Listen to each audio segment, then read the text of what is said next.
first topic, and I'm so happy that it's the first topic for Core Pursuit, because Core Pursuit is about, again, that ability not to lead others first and foremost, but to actually lead ourselves. So how do we lead ourselves? And today's topic is going to be about what is the difference between a good team and, Rob said a great team. I would, of course, say, you know, an elite mastery level team, idealist to a fault. So what is the difference between those two things? And for those of you at home, please make sure that you do have a pen and paper. I understand that Rob's slides are now up, and again, I really thank you for your patience. Have a pen and a paper, because your takeaways today are going to be 3 specific outcomes that you can actually put some tangible focus on and get back not only more leadership for yourself, but better communication throughout your team. So Rob, I'm going to let you kind of start to flow through the slides, and I know our goal was to have us both on the webcam and do this together, but you know what, this is life, and we flow with it as we are. So I'm going to let you talk, Rob, and then I'll kind of, you know, hopefully nicely interject, and we'll get a good pace. Awesome, great. So like Kathleen said, I want to talk about leadership today, and as she's kind of implemented, I don't really want to talk about leadership in the traditional way.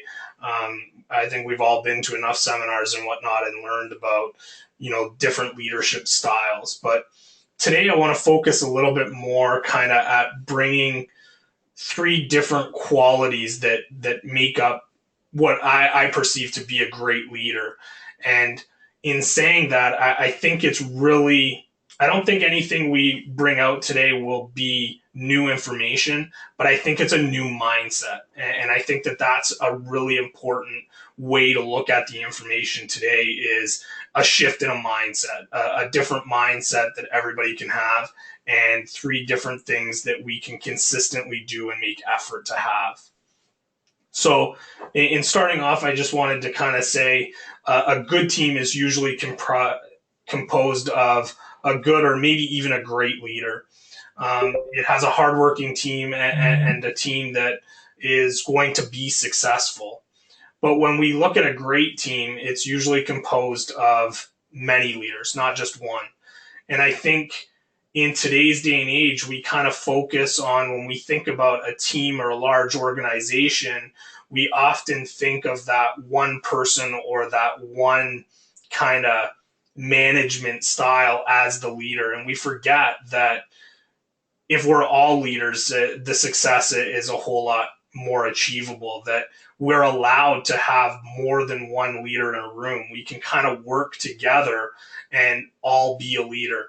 So a great team is really composed up of a whole bunch of leaders, and truly has a great leader at the top that kind of works with its team. So that leads me to that next question, is why can't we all be leaders? Why does society kind of tell us or show us in today's day and age that there has to be just one, or kind of like a platform to kind of go up? So the first quality I want to really speak about today, and that's to get the best out of each and every person around you. It's pretty straightforward. It's pretty simple. And like I said, it's kind of a mindset that you have to bring yourself to realize. I think that if you think about all the great leaders that you know or that you have in your organization, they're very good at getting the best out of the people that are around them. So I want you, as we go through these qualities, to really think of your business life and then separate it into your personal life, because I think if we can keep that in mind as we go forward, you'll see that these qualities really relate back and forth to both parts of it. And it really, truly is a harmony between the two.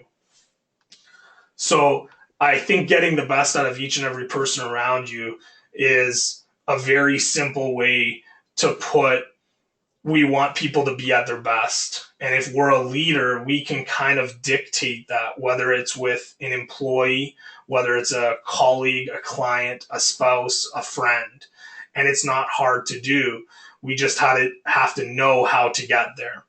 And I think everybody can kind of relate to that person in the office or at home that needs to kind of be pushed constantly. And You can almost be aggressive or yell. Not that I would tell you to yell at somebody, but those people often excel with that kind of push.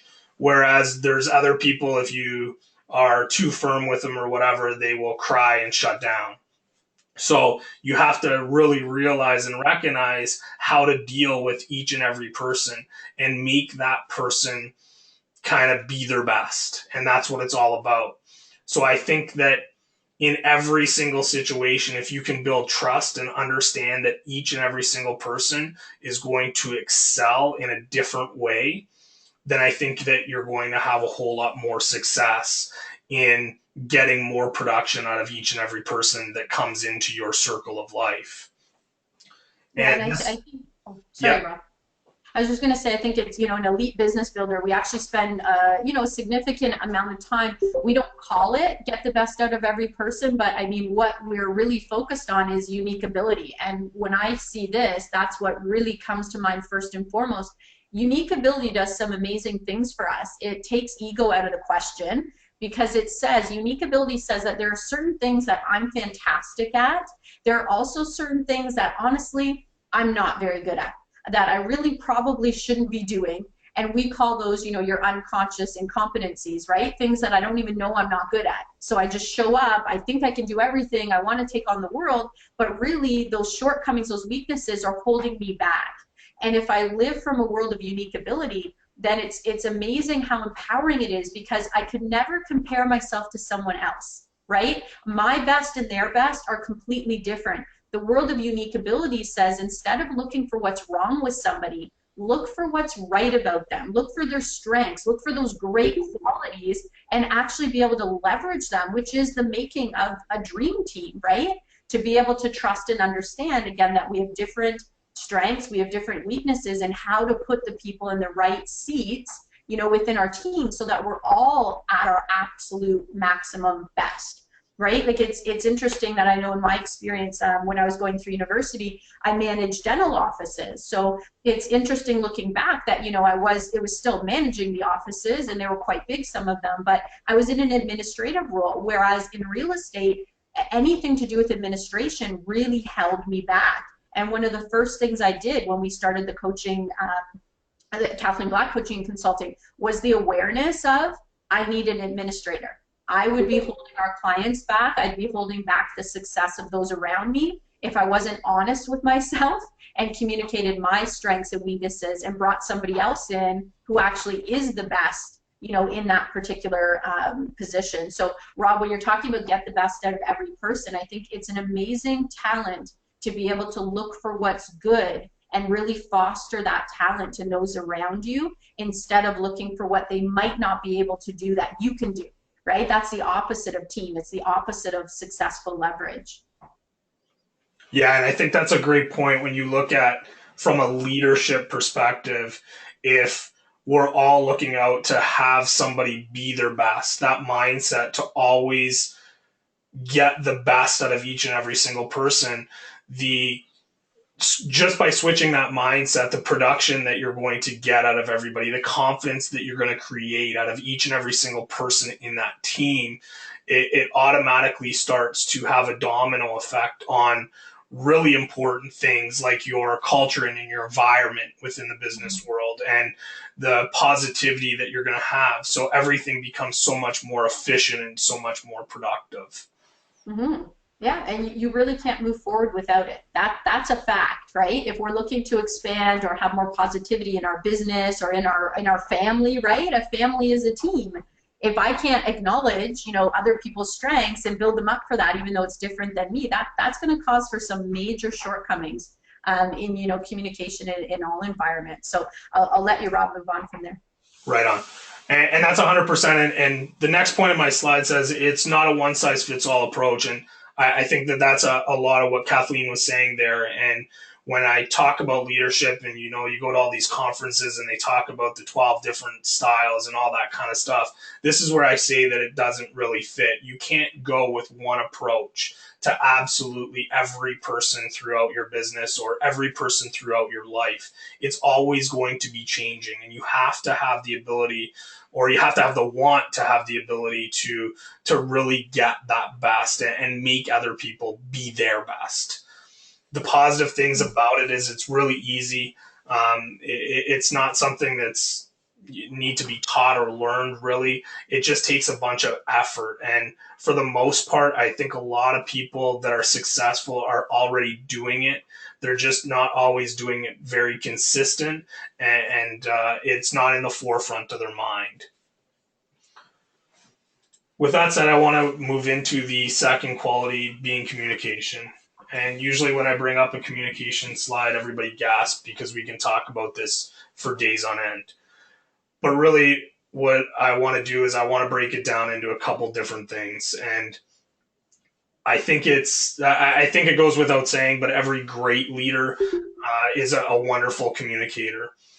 The number one complaint, I read this the other day, which I found was fascinating, that management doesn't communicate well, or in a relationship, most relationships break down because of communication.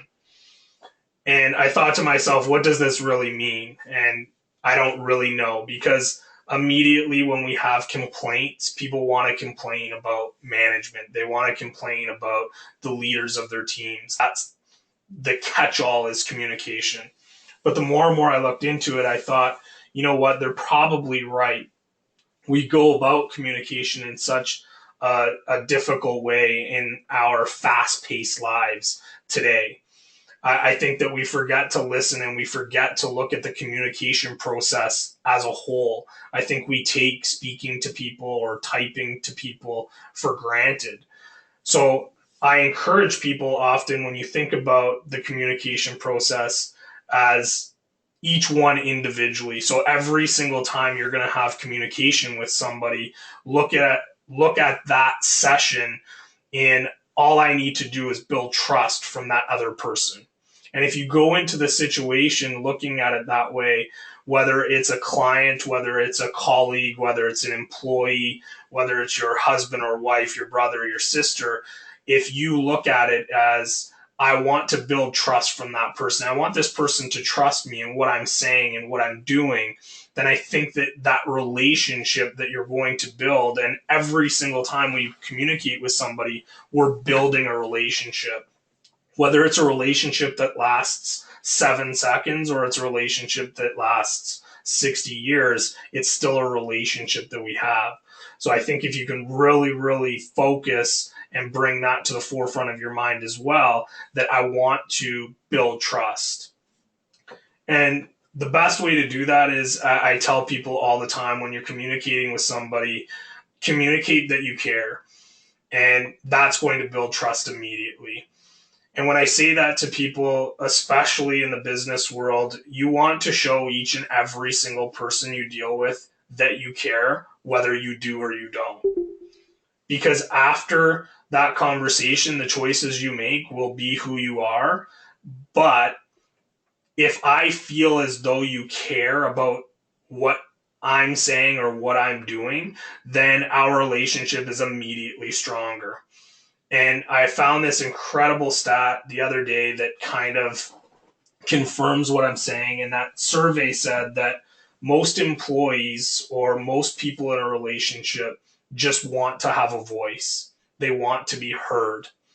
And if they can be heard, or if they can have a voice to the people that are important, the outcome really has very little to do with their happiness or their satisfaction in that communication process. That's not to say that absolutely every person doesn't care, because no matter what you do, some people are going to be upset and some people are going to be angry.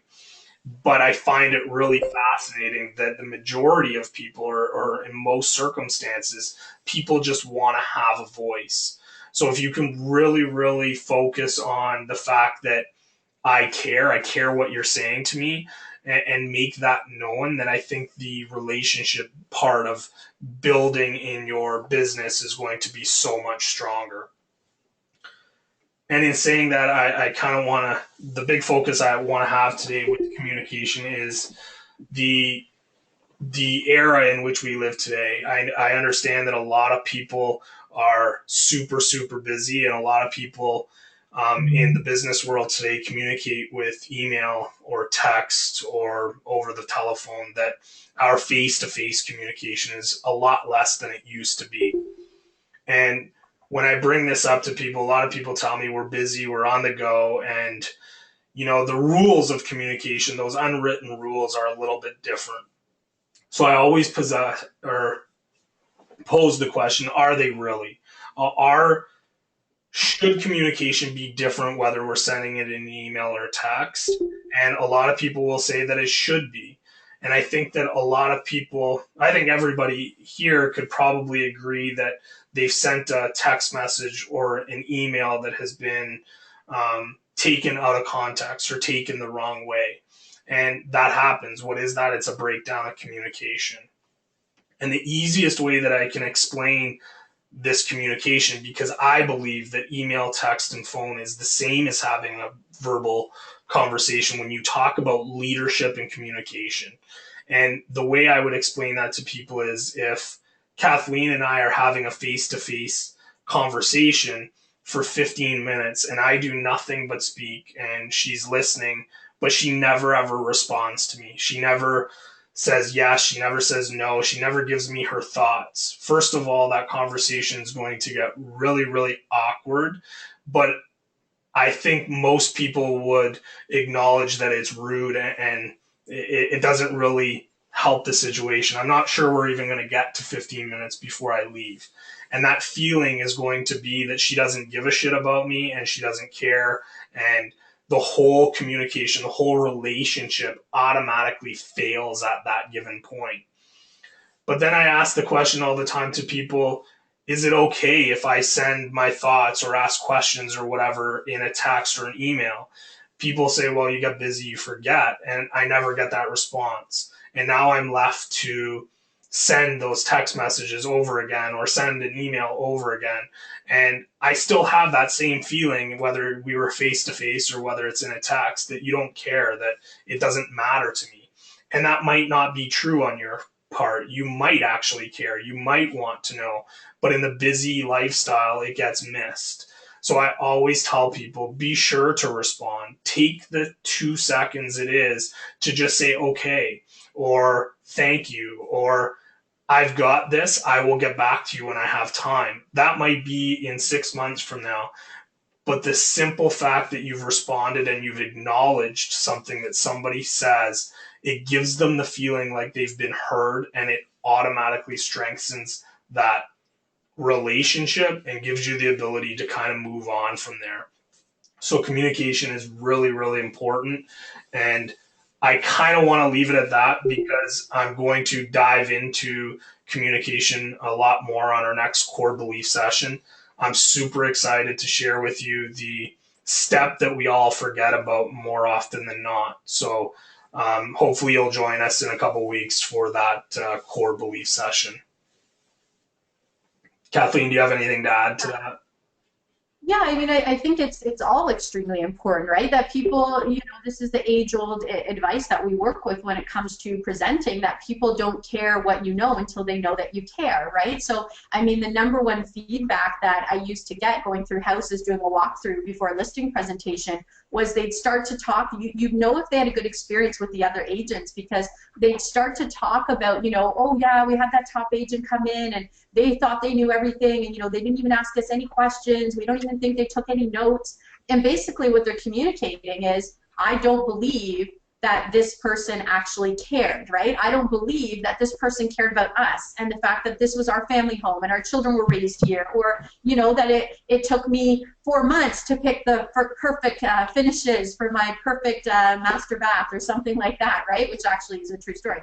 So they really did not feel that agent was appreciating or understanding what they cared about in the home. So in our real estate world, I mean, this is massive. I mean, communication is the most underrated tool available. People will talk about it as a soft skill, or, oh, we don't need to take communication classes. Communication is behind everything we do. And in a team, again, if you're looking for a team of all leaders, you could have somebody who's immensely talented, but if they're having trouble communicating, or you're having trouble communicating with them, that's definitely going to be a massive weakness in the culture for the team. So that is an issue right there. And I know between team members, team leaders, team members between themselves, the idea of really showing care and concern for each other as a person and as a colleague, right, in a professional, business, and personal setting is extremely important. And some of the feedback sometimes that we get from team members on some big teams who are not having, let's say, the great culture, right, or the great communication, or there's one leader or two leaders and everybody else is maybe less than, right? Unfortunately, there are still environments like that. And the biggest feedback we really get is this idea that they feel replaceable, right? Like the beauty of Ford and systemizing our businesses and taking things to that level of automation was amazing. But a couple of years ago, I did a presentation on how much that can be at a loss when it looks to invest in the culture of a business that you're working with, because people want to feel like masters of their trade, right? People want to feel proud of what they do.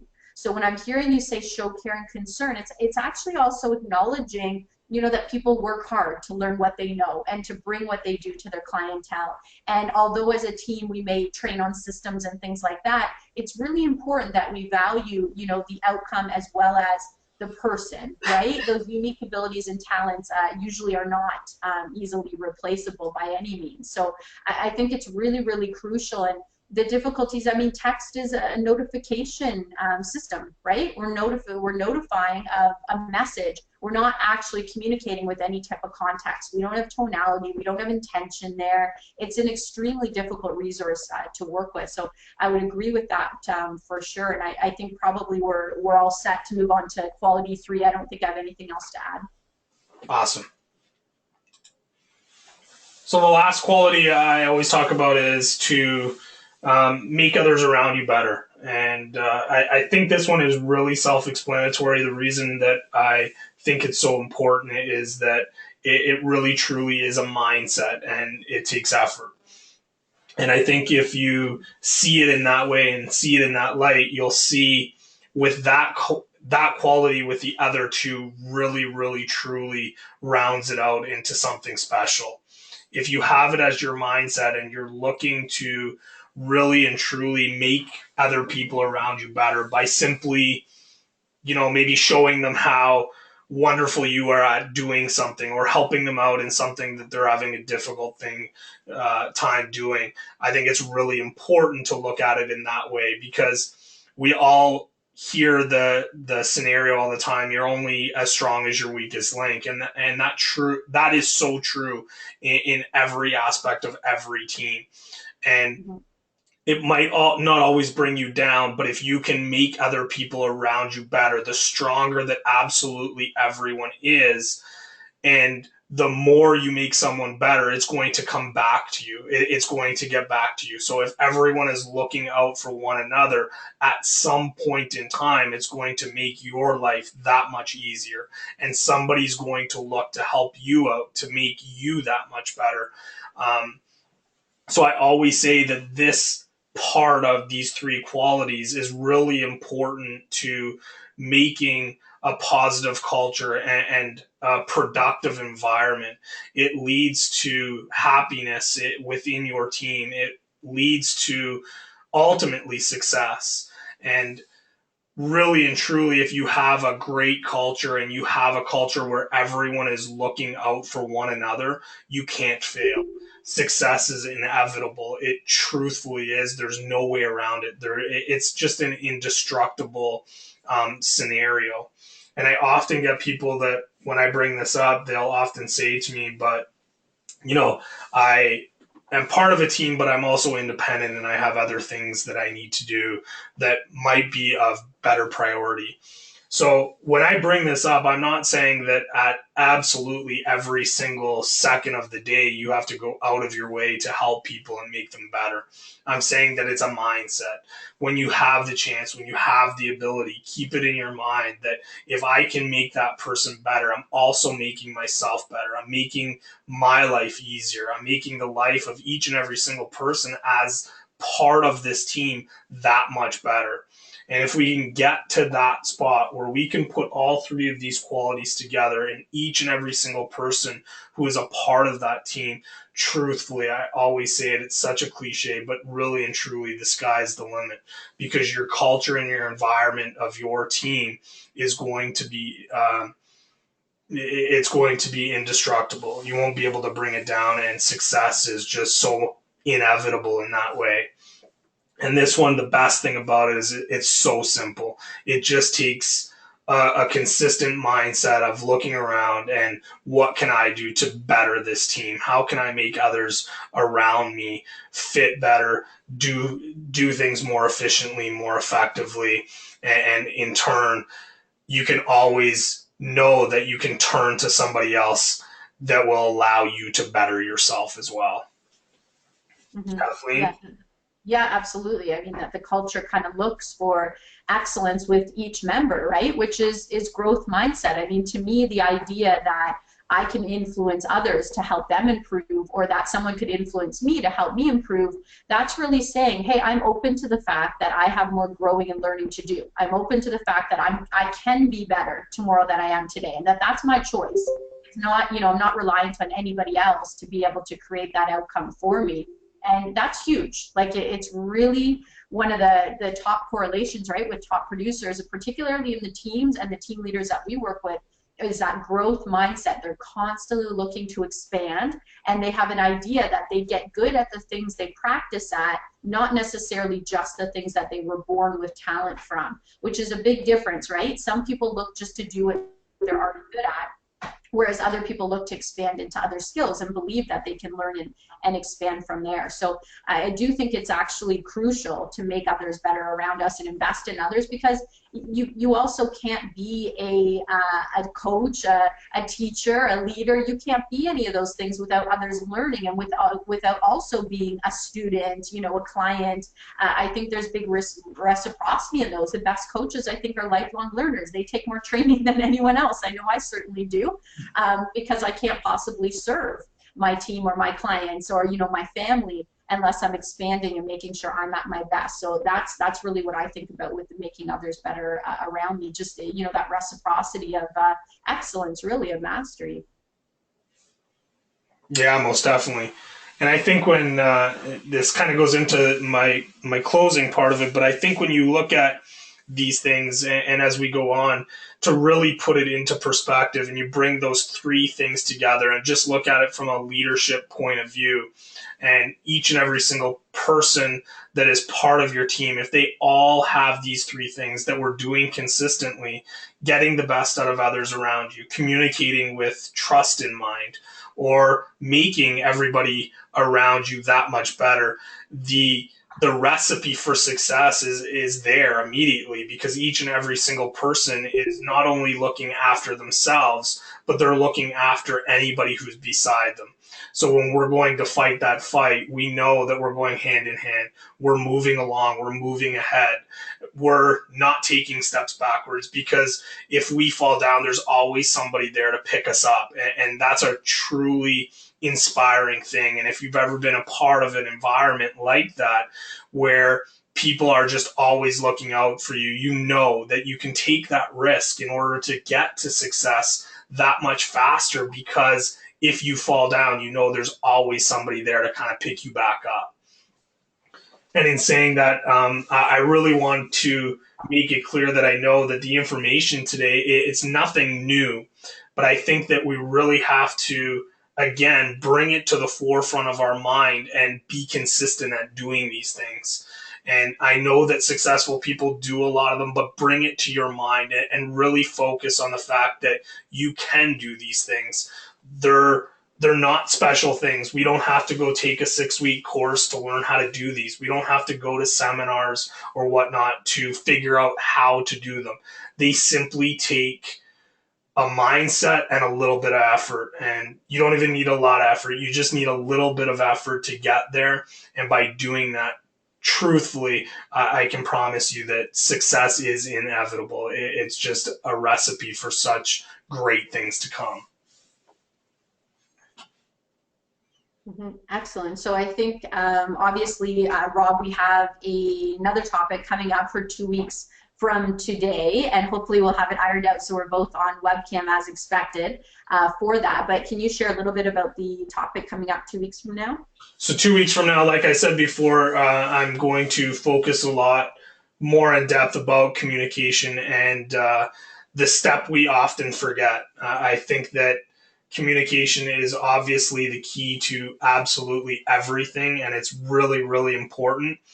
But there's one component of communication that more times than not we forget about, and that's the part that really breaks everything up and causes us to have a breakdown in communication that causes most of our lives problems. So I don't want to give it away, but there is one part of communication that we forget about more often than not.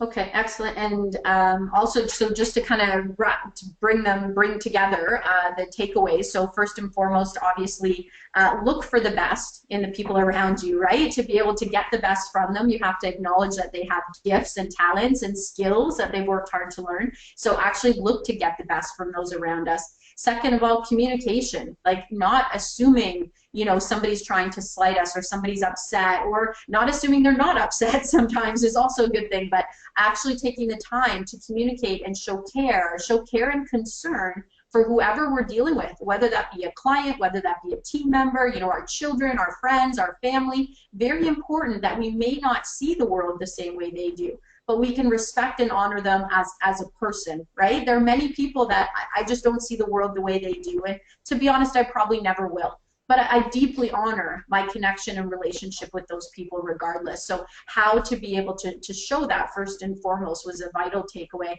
And of course, how do we invest in others? As teams, it's not just team leaders who make others better on teams. I mean, we make each other better. We hold each other up. And the same thing, I'm going to add it in, Rob, you didn't, but we also can take each other down, right? If you have a certain culture and you have a certain value level on your team and a certain level of standards, teams, families, etc., they're all mirrors of certain expectations, right? They're mirroring a level of business capability, for example, or a level of communication, things like that. So really important that we're actually aware of who's around us and what those influences are so that we can make each other better. So very important. And in the coming weeks, obviously 2 weeks from now, Rob will be with us again. We will deal with communication, one of the greatest weaknesses that can happen. But we also will be dealing with NLP on these webcasts, and really everything around health and vitality and mindset for busy, successful entrepreneurs and business owners across North America. So definitely we will be, changing things up. So if you have any specific topic requests or things that you've been struggling with and you want some more insight on, for sure, let us know. And somebody did send a message to us saying that they had an appointment and they'd like a recording. We have recorded the presentation. I'm going to see if we can edit the beginning of it to get you right to the content, and then we will share that recording with everybody, as I know some people have to know. But I'd say bank about 45 minutes to an hour for these calls. Agreed. And if there are any questions, obviously Rob's email is there, corepursuit@kathleenspeaks.com. And Rob, I know, sorry, I'm not rushing you, I just know people had a certain amount of time that they blocked for the call. Did you have a slide about the Awaken Your Potential as well? I do. Okay, so you can see my screen is covered a little bit, but you can see the testimonial actually up from one of the teams that joined us on the first Awaken Your Potential weekend that we did under the Kathleen Black Coaching and Consulting Hub. So Avalon and Empowerment are the trainers for that program. They both are trainers for NLP. They're master coaches, master practitioners.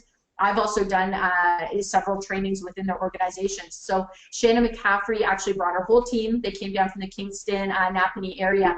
And what their feedback was is that we had 6 agents from our team attend, and each one loved every minute of this transformational weekend.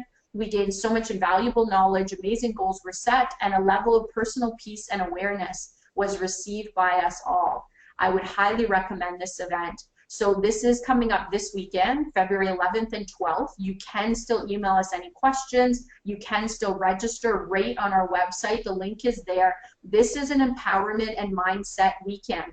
This is designed to get you at your optimal state so that you have the most energy and focus to achieve your goals in 2017, whatever they are, business, personal. It really gets you in a state of mind to take action where you need to in your life. And it's not just something I say. I really do go once a year myself to have that full weekend focused on all the different aspects of my life and making sure that, you know, a year doesn't flash by and I feel like it wasn't successful for whatever reason. So Rob, I know you're available at that email for questions about the weekend as well. And as you can see, there are dates in April and May. So it's a phenomenal experience. It is $247 for the weekend. So highly discounted, but I highly recommend giving it a try.